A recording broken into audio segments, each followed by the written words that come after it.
Zell Boy Army. How you guys doing today? I am in a good mood today. Content has been flowing. EA have been doing a good job. I'm actually somewhat looking forward to Weekend League this week. Maybe that's naive of me, I don't know. But this video here today is dedicated, like most videos on this channel, to helping you guys improve at this game.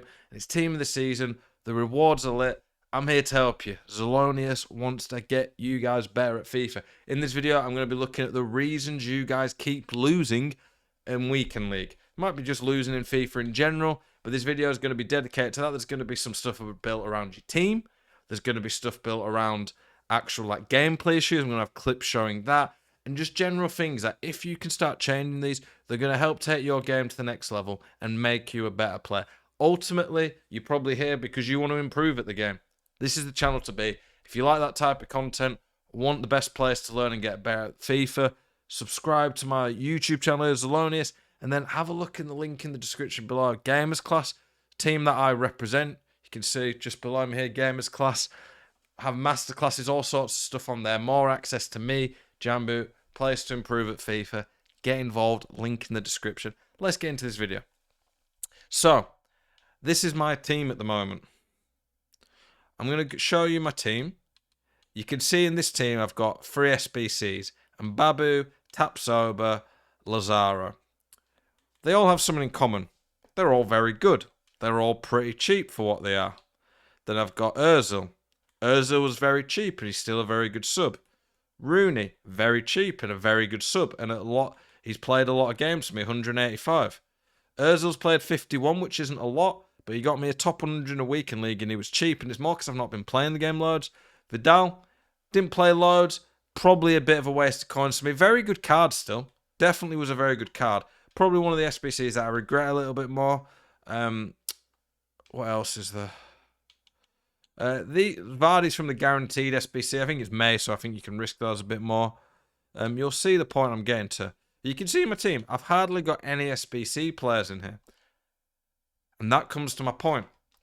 The first thing that I think that causes people to lose a lot of games is their team isn't good enough because they see all these bright, shiny SBCs and waste their coins. Honestly, the SBCs at the moment during Team of the Season have been absolutely quality from EA.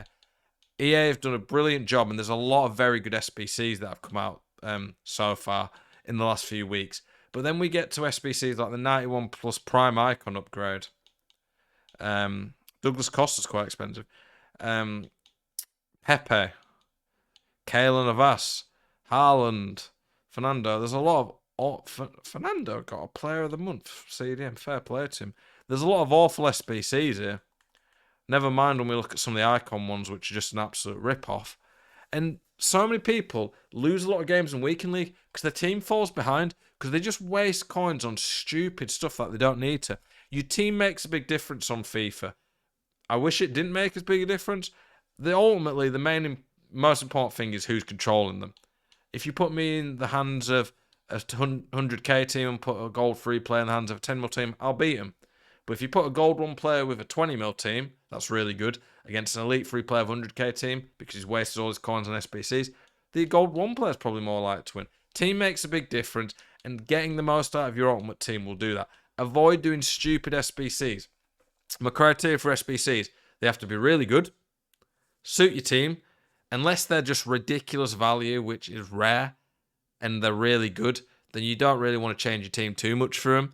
See that there's potential to have the player long-term in your club, and there is an element, yeah, you could maybe just have someone that you want to play with because you enjoy the player. There is that, but ultimately, you're going to lose games if you have a worse team because you're wasting your coins on that.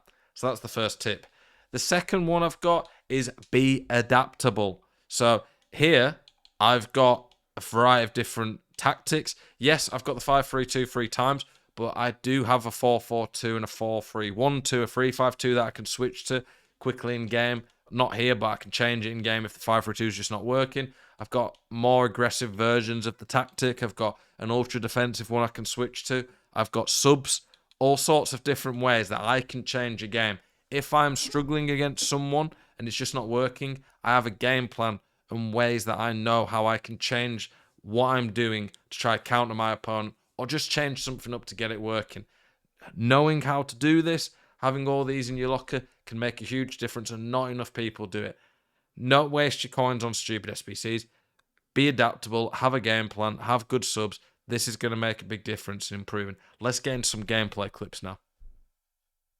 The first gameplay tip that I'm going to look at, that honestly, when I do my coaching, I see so often that people keep making this mistake, is diving in. My philosophy on defending on FIFA is that if you want to be good at defending on this game, the first fundamental has to be you don't make silly mistakes and you have to make your opponent work for the goal.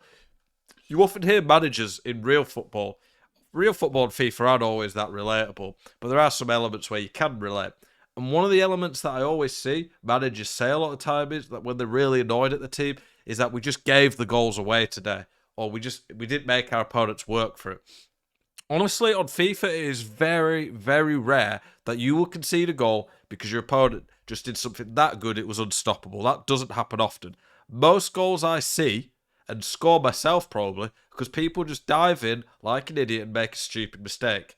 Especially when I'm doing coaching sessions with people, it's nearly always, don't dive in there. Don't sprint towards him. Stand your ground.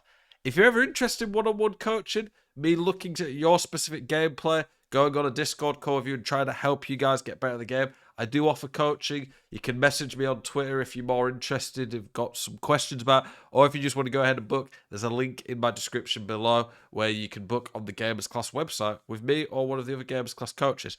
But yeah, let's look at this clip.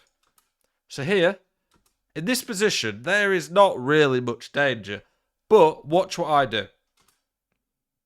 Watch it back. Sometimes this software does this. I do a roulette. He dives in like I know he will, and I get an easy goal.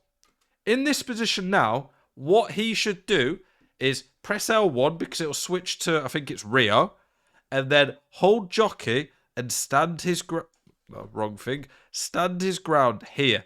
If he stands his ground on this game, I will never score. I will never score past him. Because if I shoot there, it's going to get saved or blocked. If I shoot there, it's going to get blocked. The only way I could score here is if he dives in and makes it easy for me. He dives in, gets desperate for the ball, and it allows me there to spin past him with the roulette, and then it is a very easy finish from there. Yes, it was some nice impromptu, quick thinking from me to do the trick, but I did the roulette knowing that so many people in this position dive in and make it too easy for you. Don't dive in, stand your ground, hold jockey, and make yourself hard to beat. You don't want to stand off too much that you're passive and make it easy for people to get space, but there, stand his ground, don't make it easy, and he doesn't concede. But that ends up being an easy goal. Here, this is a very simple one, but honestly, you wouldn't believe how many people I have to tell this to. I see it all the time in my games, and honestly, it's quite a mental thing, but like, look, it's 0-0. The guy's just about to take kickoff, and watch what he does. He passes from there to there. He gets it with his striker. And what does he do? He just does a bridge right into me. So watch that again. There, look. There's this gap here maybe, but like, look at the radar. You've got 8 of my players in my half. 1 player, Haaland, against the world. What world does he ever think he's going to be able to, from kickoff, just run right through me and score? If you can score from kickoff by just running at someone, then you probably don't need any tips on how to beat him, because they're probably not going to be very good if you can beat him with one man against 10. From kickoff, take your time, build it up, make the attack worth it. I honestly think as well there's this kickoff boost on the game, where if you hold the ball long enough, you can have more chance of scoring. But when you just run with 1 man against 10 like this with no support, it's useless. And I say it, and some people think, well, yeah, why would anyone do that? But so many people do. And when I play someone that does that, I almost always think, oh, I've already won this game. Because if they're doing that, they're probably not going to be a great player. But so many people do it, and it would surprise you how many. Don't give the ball away from kickoff. It's stupid. It's silly. And the other thing as well is a lot of people don't do this, but then when they concede, they do it out of anger. You've got to be careful with that. Don't let anger cloud your judgment. Don't do stupid stuff like this. The last and final one I want to talk about for this video, there's honestly, like, I could probably do a video of 50 to 100 things of these, but it'd be a bit long. We'll probably do a part 2 if you guys like this video. If you want to see a part 2, then let me know in the comments below. But honestly, This is a really big one that I don't think I've really mentioned too often, but I do sometimes say about on stream. Watch this. Great chip through ball there. And now I'm in a really good position. I've got Jadon Sancho making the run up here. I've got all this space for Lewandowski to run into. And look what I do. This is me making an error. I end up doing a chip through ball. I kind of do it thinking, oh, well, the guy's running here a bit, then I can just get here. But I'm stupid here. I had a 2v1 there. And in this position, what I should do is I should run there and force my opponent to make a decision. If I use the 2v1 properly, we'll go back slightly. I'll pause it at the bit where I'm really on about. So great chip through ball. Nice pass there. Now, in this position now, I have a 2v1 where if I run it there, he either has to commit completely to me or commit to the through ball. And if he commits to me, I do the through ball then. If he commits to hit Mark Sancho and the through ball, I just run with Lewandowski and score. But I rush it, force it, and don't make my opponent make a decision. I ruined this here. I had a decision as well to either run or just pass it, but I've got the 2v1 advantage here. So many people get in these positions, make their mind up and just force it, and it ends up ruining the chance. I had my opponent against the wall here in a bad position. And normally I'm a lot better than that, but I rushed it, didn't make my opponent make an actual decision, gave him time to recover, and by then, the chance is over. Don't do this. If you have a 2v1, take advantage of it, wait and see what your opponent does, and then strike. Guys, I hope you've enjoyed this video. Appreciate your support as always on the channel. Check out one of my streams over at twitch.tv/Zelonius92. Really enjoy making content for you guys. Appreciate the support. Keep it spicy.